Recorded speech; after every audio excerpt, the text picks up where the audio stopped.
Welcome back. It's been about a year since I last did one of these sort of videos, and it's the third Spanner Showdown and subsequently the third episode in the JRPG Showdown. I've basically just got 4 recent JRPGs brought to market, which we're going to throw into the spotlight, clash them together to see, well, which JRPG comes out on top, using my smiley face rating system out of 5. Our competitors today are Pokémon Legends Arceus, Indivisible, Persona Strikers, and Scarlet Nexus. And the 4 categories we'll rate these games in are story, gameplay, level design, and immersion, which is things like voice acting and cutscenes. Right, so jumping in, starting off with a breakaway spin-off to a 25-year franchise, we have Pokémon Legends Arceus. Now, I know we've had Scarlet and Violet since then, but I like this one more, fight me. Oh, I've also done a way more in-depth discussion into this game, which you can find somewhere down in the description. It's certainly not a perfect game, but it's coming from a franchise which I thought was just beginning to get so stale. Along comes this to shake it up, where the game now truly feels open world, and catching Pokemon has never been more satisfying. Like most Pokemon games, the story doesn't really do anything for me. It's a bit more investing than a lot of the mainline games when you're a 10-year-old god destroying 30-year-old professionals. In regards to the immersion of the story, the game itself, having a huge upgrade in the gameplay and the visual elements make the lack of voice acting and fluent cutscenes just more painstakingly obvious. It's certainly one of the next aspects that Game Freak needs to focus on, as static models standing still whilst you just scroll through endless text doesn't really do much for me. Music-wise, it's also a step down from the mainline franchise, as it feels like there really isn't any. It may have been a creative choice to make it feel more like you're exploring nature, but when you're out and about on these long stretches of land with what is almost silence and all you hear are your own footsteps, it certainly leaves something to be desired. Gameplay is where there's a huge step up, however. The overhaul in bumping into wild Pokemon, entering a new screen, taking turns to attack and throw a ball, it's been tried and true method for Pokemon for over 20 years now. Even just a simple change of legitimately throwing balls at Pokemon, better representing how it would feel to be a trainer, makes for a huge difference. Combat as well feels way more immersive, as you can move around the battle mid-fight, with better animations and interactions between each Pokemon fighting. Yeah, there's obviously room for improvement. Side missions felt dull and repetitive, with them all basically being collect 10 items of this or find that. Didn't really do much for me. And post-game content felt really thin as well. There's basically no real reason for you wanting to train up your Pokemon to use them in fights. Leading into level design though, again, it just didn't quite stick the landing. Whilst it was amazing exploring open fields and mountains aesthetically, they, for the most part, felt pretty dull. It's a very washed out colour scale which makes everything look grey, and there's just, nothing to interact with in the environments. With the decent amount of effort they put into new Pokemon models, they almost stick out like sore thumbs in relation to the low quality models and textures surrounding them. Overall though, it's a step in the right direction, one I feel Scarlet and Violet failed to follow up on, but hopefully they continue to build on this in future games. Moving on to our second game, we have Indivisible, a mixture between a Metroidvania style exploration and real-time JRPG combat. Feels like I just said a bunch of random words there, doesn't it? But the mix sounded interesting, and I heard good things, so I decided to give this one a go. Story-wise, it wasn't so bad. It certainly wasn't beating around the bush with fluff content. Your main character travels the world in search of revenge against a certain someone,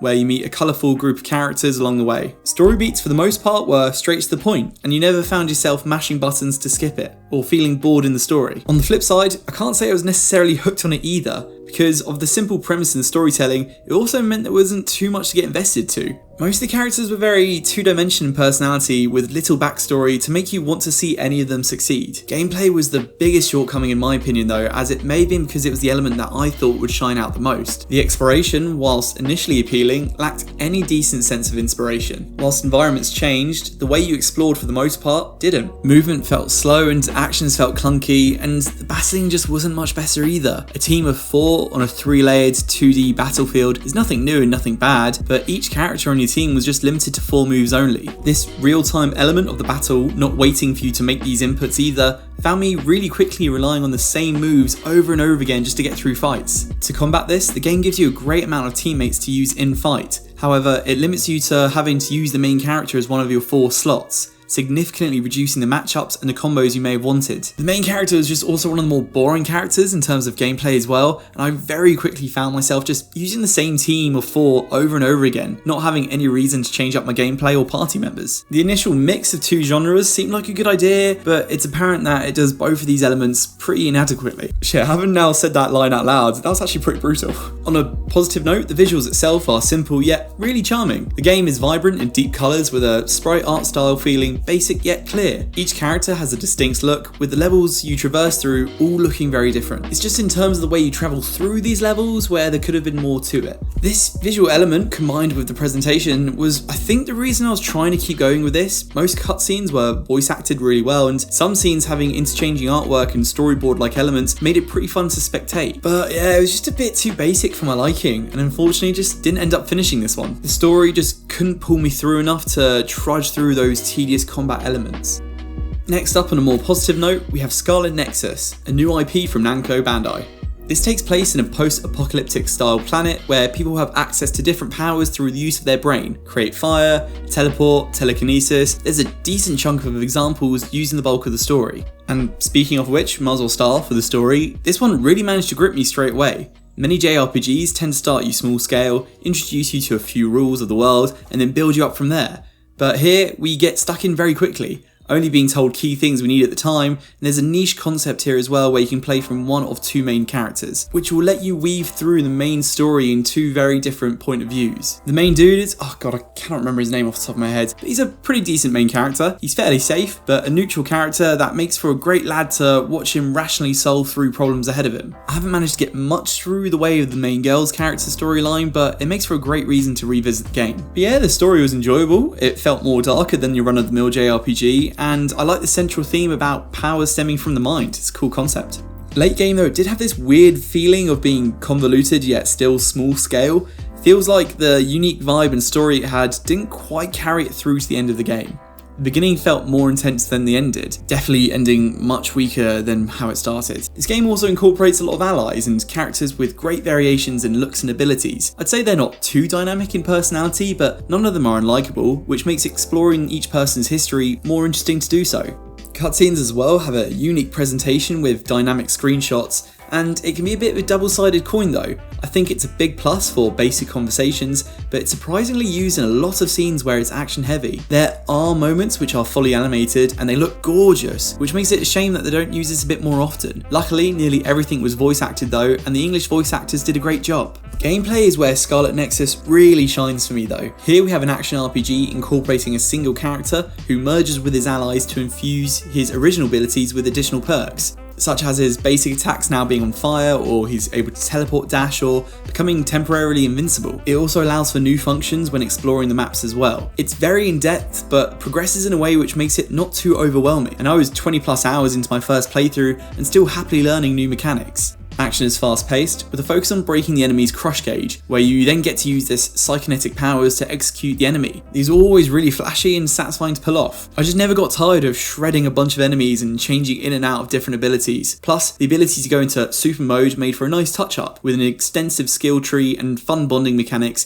that felt relevant and entertaining to the core game. Each enemy also feels pretty unique and requires utilising different teammates in order to defeat them. It just meant that every character felt relevant throughout most of the game. However, I do feel the enemies eventually felt like they were lacking in imagination. I think the core 4 or 5 enemies you face are awesomely designed, but by the end of the game, everything else just felt like variations of those, without the exception of the boss fights. The boss fights were really decent, but I would just loved a bit more variety in the foot soldier enemies, to be honest. It felt a bit repetitive facing the same guy for the 100th time. Customization is also a huge win here, with every character being outfitted with costumes and accessories, which also then applied to every cutscene of the game. There's also this hideout concept, which was also pretty fun, very much Fire Emblem's Three Houses style on a much smaller scale. But because of that, you had bonding sessions that you could have with each of your allies, all fully voiced, and it also allowed to increase the power of your allies' abilities that you got to merge with in combat. By the end of the game, your palette of abilities to choose from is just bloody huge, and I never got bored of this core mechanic itself. I only wish we had more things to try out on.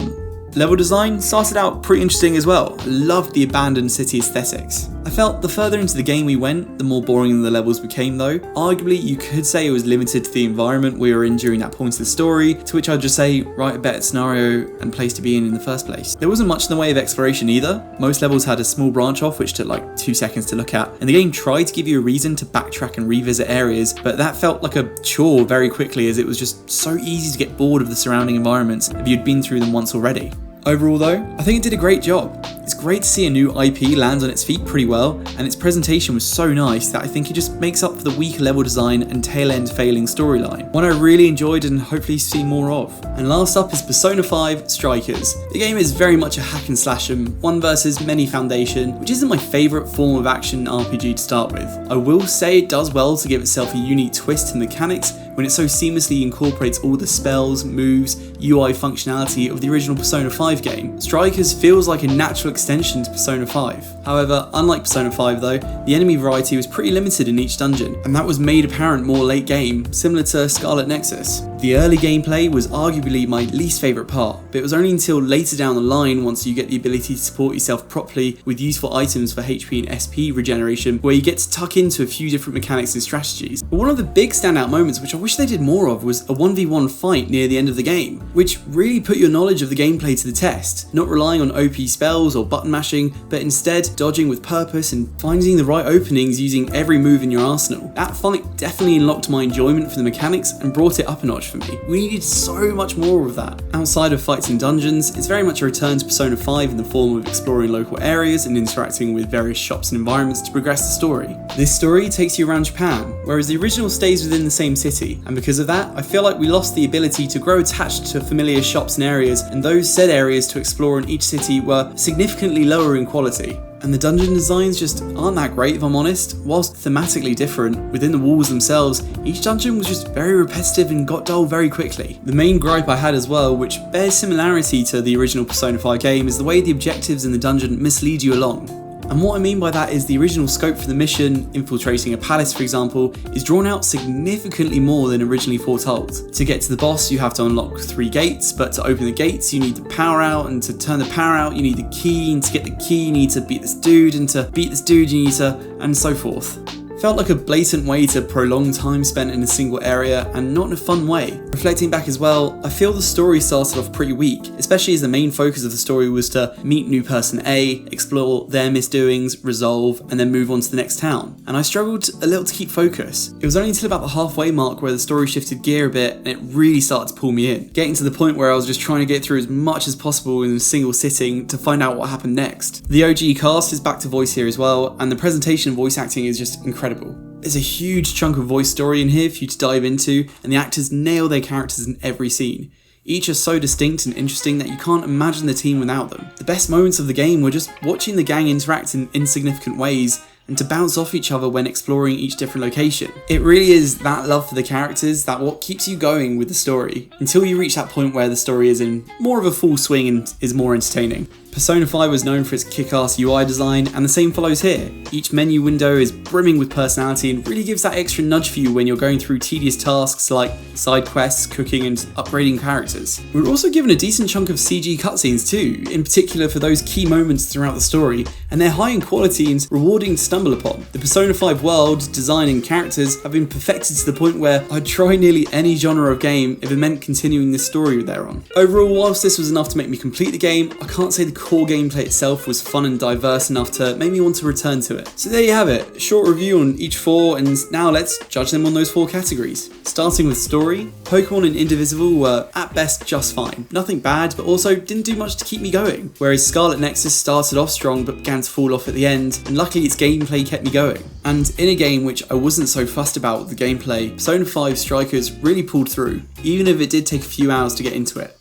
And I think ending the story on a high note is more important than starting strong, as hopefully in the early stages, the curiosity of exploring gameplay is already enticing you enough. It's late game where the story needs to shine, which I think Persona Strikers demonstrated the most. The gameplay scores change up a bit. I still really wasn't feeling the gameplay of Indivisible, and was slowly putting me off the more I tried it, and even Strikers was fine at best. Both suffered problems of finding one method that worked for basically everything, with no incentives to change up teams or explore with other options. Pokémon is Pokémon and has always been solid, but the out of battle mechanics I think elevated it even more so.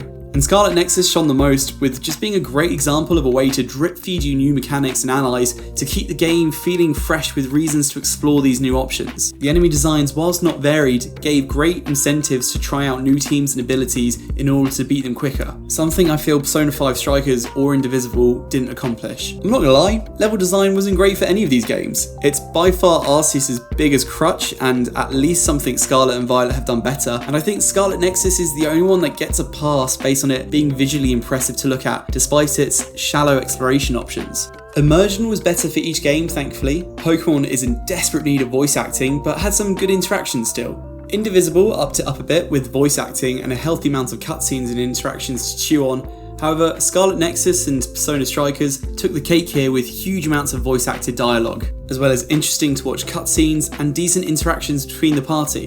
But Persona Strikers even then is just another level with its characters they have. Full of life, lovable, and a lot of humour too. It's something Scarlet Nexus missed out on and would have benefited greatly for having. So that brings it all together. Convert these faces into numbers somehow and add them up, and our winner is... I'm hoping future me puts in a drum roll here.